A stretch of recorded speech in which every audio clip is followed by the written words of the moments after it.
Hello everyone, welcome back to our channel. तो आज हम लोग करेंगे एक्सरसाइज 9.1 का क्वेश्चन नंबर 9। क्या कह रहा है question? The angle of elevation of the top of A building from the foot of the tower is 30 degree. एक बिल्डिंग है और एक टावर है। ये टावर है मान लो, और ये बिल्डिंग।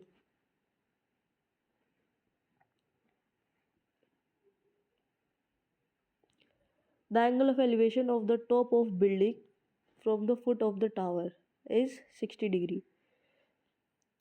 जो एंगल ऑफ एलिवेशन है from the foot of the tower of top of the building, ये कितने डिग्री का है?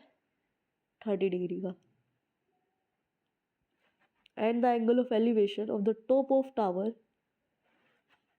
From the foot of building, building के फुट से टावर के टॉप पे जो एंगल ऑफ एलिवेशन बन रहा है वो है 60 डिग्री का।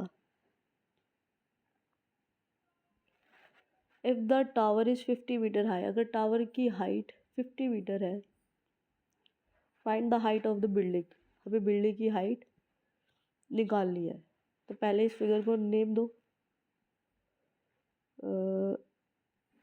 ए बी सी डी, इस पॉइंट को दे दो ई।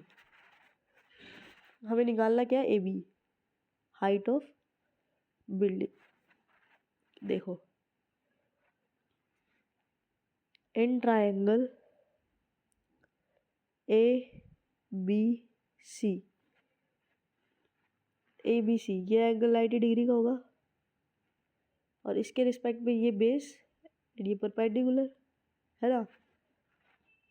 तो a b upon b c क्या होगा?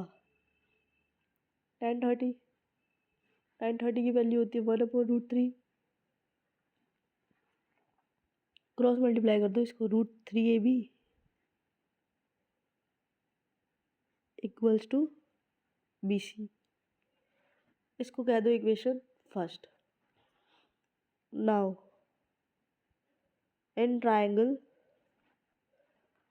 बी सी डी, इस ट्रायंगल में देखो अब बी सी डी, ये एंगल 90 डिग्री का, तो ये हो गई हाइपोटेन्यूज, और इस एंगल के रिस्पेक्ट में ये बेस एंड ये परपेंडिकुलर। तो c d upon b C,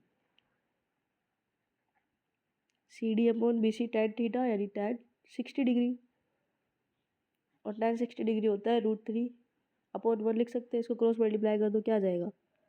√3BC equals to C d. ये आ गया। सी डी की वैल्यू है कितनी? 50 मीटर।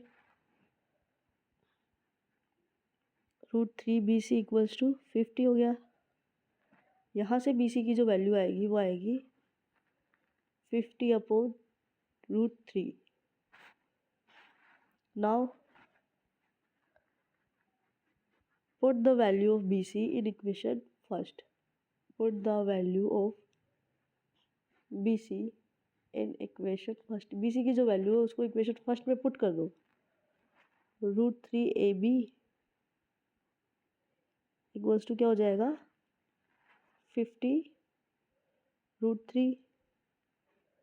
तो यहाँ से AB की वैल्यू क्या आएगी? 50√3 इंटू 1/√3, क्या हो गया? 50/3 मीटर।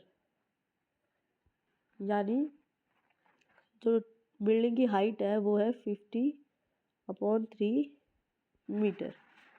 ये था हमारा क्वेश्चन नंबर 9।